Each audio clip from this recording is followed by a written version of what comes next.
Morning sunlight shone through the tall glass windows of Sterling Industries as David Martinez pushed his maintenance cart across the marble lobby. He was 31, quiet, and efficient, someone who cared about keeping the building clean. He had worked there for 3 years, ever since moving to the city to be closer to his younger sister, Maria, who was deaf and studying at the state university. David had learned sign language so they could communicate after their parents died when Maria was 12. From the balcony above, Victoria Sterling watched the lobby. She was 36 and the CEO of the company, which was worth over $200 million. She believed that real leadership meant understanding what happened in every corner of the company, not just in boardrooms. Around mid-morning, David noticed a young woman at the information desk. She looked frustrated and nervous, holding a paper with an address written on it. Her hands moved in quick, precise motions as she was signing. The receptionist was trying to help, but she didn't understand sign language and kept repeating herself loudly, hoping it would help. David saw the woman growing embarrassed and upset. He stepped forward and gently spoke to the receptionist. Then he turned to the young woman and signed smoothly, "Hello, my name is David. I can help you. What do you need?" The relief on her face was immediate. She signed that her name was Lisa Chen and she had a job interview with the IT department, but couldn't find the right floor. David signed back that he knew where to go and would walk her there. From above, Victoria watched. She could not understand the signs, but she didn't need to. She saw the tension melt from Lisa's face and the calm confidence in David's movements. She saw something meaningful happening. As they walked to the elevator, David learned that Lisa was a software developer looking for a chance to grow. Lisa signed that she often felt invisible when no one could understand her. David signed back that she was not invisible, she only needed to meet people who could see her clearly. David escorted her to the correct office and explained both verbally and in sign language who she was and why she was there. Lisa signed a heartfelt thank you, holding back tears. David wished her good luck and returned to his work. For him, it was simply something he could do, but Victoria had watched everything. That afternoon, David was asked to come to her office. He was nervous, unsure what the reason could be. Victoria greeted him warmly and told him she had seen how he helped Lisa. She asked where he learned sign language, and he explained about his sister and how he had raised her after their parents died. She asked about his education, and he told her he had a degree in communications but had taken the janitorial job to provide stable support for Maria. Victoria listened closely. Then she told him she wanted to offer him a position in the corporate communications department, a role where his understanding of real human connection could help the company create a more inclusive environment. David was stunned. He said he didn't think he was qualified. Victoria told him that what she saw in the lobby proved otherwise. His kindness, patience, and communication skills were stronger than many people with powerful titles. She also told him she wanted to start a scholarship program for deaf and hard of hearing students, and she wanted him to help lead it. 3 weeks later, David sat at a desk instead of pushing a cart. Lisa was now working as part of the IT team, and she often visited his office as they worked together on accessibility projects. His sister Maria was proud and overwhelmed when he told her what had happened. Victoria would walk by sometimes and see David in conversation with employees from different departments, helping build training, programs, and resources that made the company better for everyone. He still did what he had always done. He noticed when someone needed help, understood what they required, and did what he could to support them. Only now, he was doing it on a larger scale. Lisa never forgot how he made her feel seen that day in the lobby, and the company never forgot how one small act of understanding revealed a leader who had been quietly working among them all along. Because sometimes the most valuable skills are not listed in job descriptions. Sometimes they are found in empathy, patience, and the ability to see someone who feels unseen. David had learned sign language to love and support his sister, but it had grown into something larger, a way of honoring the dignity of others and reminding them that they matter.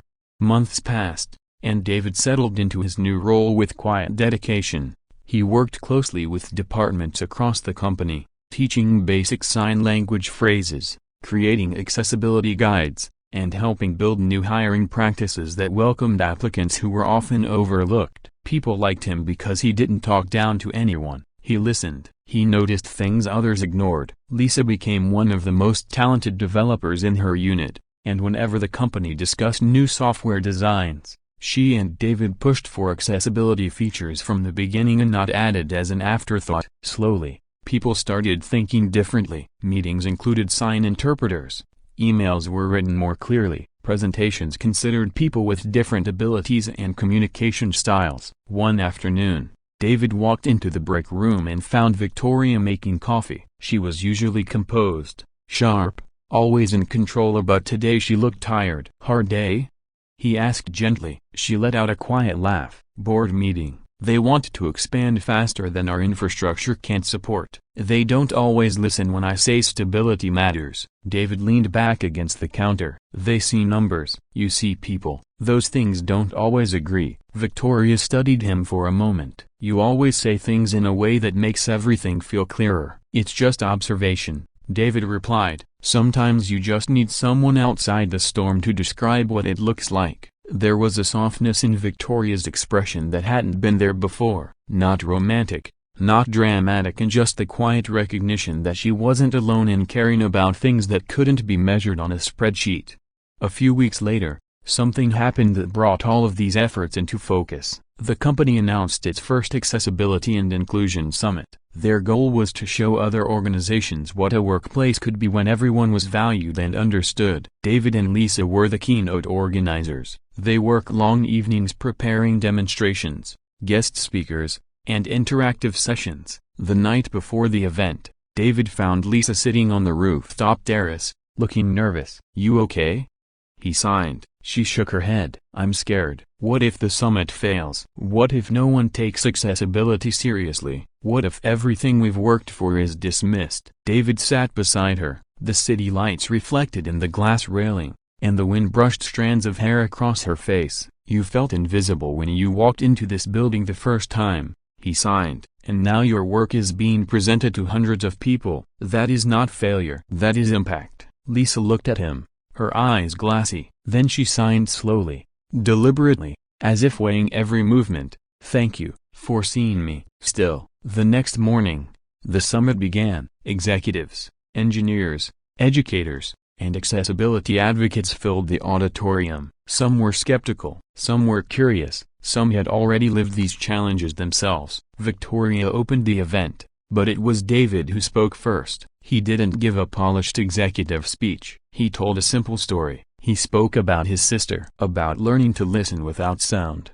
about watching people talk over her, around her, past her, about how small acts of understanding can change the direction of someone's entire life, and how one day, helping one stranger find the right office turned into something far bigger. The room was silent, and not out of politeness, but because they were genuinely listening. Lisa then demonstrated how accessibility wasn't charity or special treatment. It was design that understood real people. She showed software interfaces that adapted to different communication styles, tools that improved clarity for everyone, not just those with disabilities. By the time the summit ended, something had shifted, not just in the way people thought, but in the way they felt. Many came up to David and Lisa afterward just to thank them, not for a speech but for making something complicated feel deeply human. Later that evening, Victoria found David alone in the same lobby where everything had started months ago. "You changed this company," she said quietly. David shook his head. "I just helped it see what was already possible." Victoria smiled. "That's exactly what leadership is." And for the first time, David realized she was right. He had not risen from janitor to corporate communications because someone gave him a chance. He had risen because someone recognized what was already there. Not everyone is seen in their beginning, but everyone deserves to be. David had simply helped the world look up.